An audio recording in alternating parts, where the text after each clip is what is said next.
Mental health challenges affect millions of people each year, yet many young men remain reluctant to seek support whenever they need it the most. College students are expected to adapt to new academic pressures, social environments, and increasing responsibilities, but many young men arrive on campus without ever learning how to recognize when they need mental health support, or rather how to ask for it. As I researched this topic, one thing became increasingly clear to me.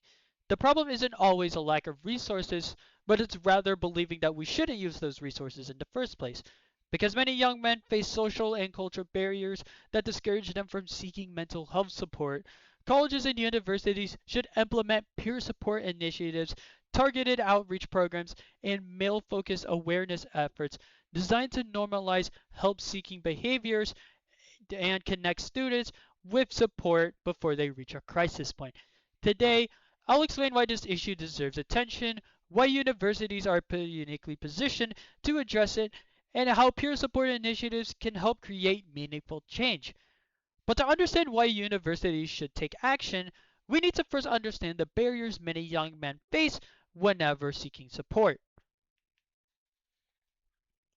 One of the biggest barriers researchers identified was stigma. Sarah Mackenzie and her colleagues found that many men fear that seeking help will change how other people see them.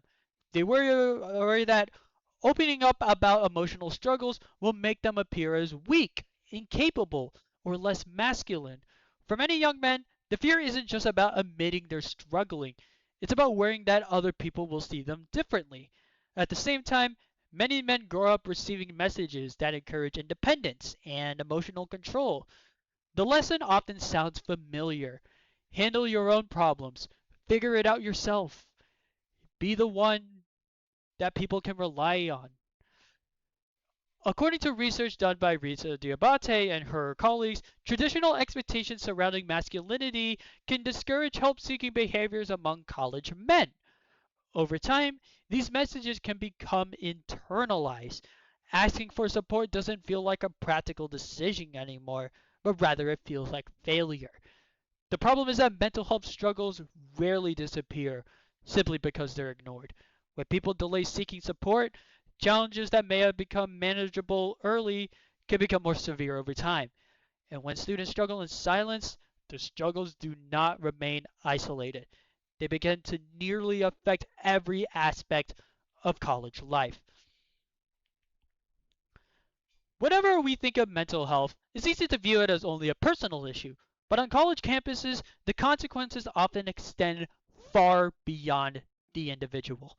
Mental health challenges can affect students' ability to concentrate, stay engaged in classes, and maintain the motivation needed to succeed academically. According to Meredith Pennell's research on mental health outreach, untreated mental health concerns have been linked to increased attrition rates among college students, with depressed students being significantly more likely to leave school before graduating. And this isn't just one study saying this. Abelson and colleagues explained that student mental health influence academic outcomes such as grades and retention, emphasizing that these challenges affect not only the student well-being but also the long-term academic and educational success. In other words, when students struggle in silence, the effect ripples outwards. Universities may lose students who could have thrived with the right support, and students themselves may miss opportunity to reach their full potential. But fortunately, colleges are in a unique position to change that. Colleges already have counseling centers, student orgs, orientation programs like the NSC, and communication networks. Abelson and colleagues point out that colleges are uniquely positioned to address these issues simply because many mental health concerns first emerge during traditional college years. In other words, universities are often one of the few places where students regularly interact with peers, faculty members, and support professionals all within the same environment. The question isn't whether universities can help. In many cases, they're already trying to. The challenge is making sure that students actually feel comfortable using the support that's available to them. because even the best resources cannot help students who believe they have to struggle alone. So, what should universities actually do?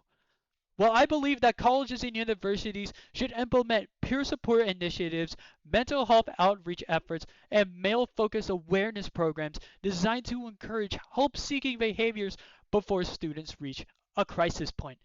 This proposal isn't necessarily about replacing counseling centers or expecting students to solve these challenges on their own. Instead, it's about creating additional pathways that make support feel more approachable and accessible. Because even when resources resist, they only work when students are willing to use them. And for many young men, the first step towards seeking help may not necessarily be scheduling an appointment with a counselor. It may be simply having a conversation with someone who understands what they're going through. And that leads to it directly to a very important question. Why peer support? According to Harris and colleagues, peer-led initiatives that incorporate personal storytelling can help reduce stigma surrounding mental health and encourage help-seeking behaviors among college students. Sometimes the most powerful message isn't necessarily delivered through a pamphlet or an email. Sometimes it comes from hearing someone say, "I've been where you are, and I've been what you've gone through before." For many students, especially young men who may already hesitate to seek support, these conversations make mental health discussions feel less intimidating and more relatable. Seeking help begins to feel less like admitting failure and more like taking a step that other people have successfully taken before. Importantly, peer support programs do not replace professional services.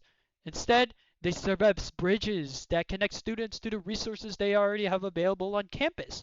Because students cannot benefit from support systems they never felt comfortable accessing.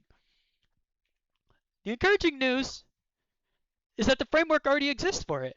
According to Abelson and colleagues, once again, campuses across the country have already implemented approaches that combine awareness efforts, peer engagement, accessible services, and early intervention strategies.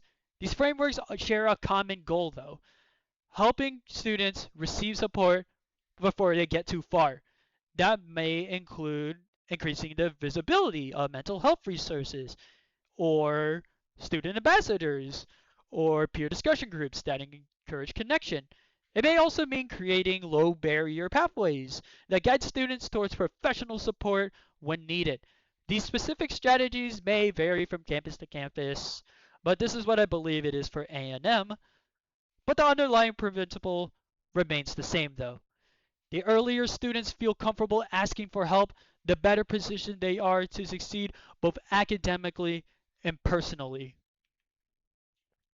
Today, we've seen that the barriers preventing many young men from seeking support are real. Stigma, social expectations, and deeply rooted beliefs about self reliance can discourage students from reaching out, even when support is available. We've also seen the consequences extend beyond the individual, affecting academic success, retention, and the overall well being of campus communities. But we also seen that universities are not necessarily powerless. The resources already exist. The opportunity to create meaningful change already exists.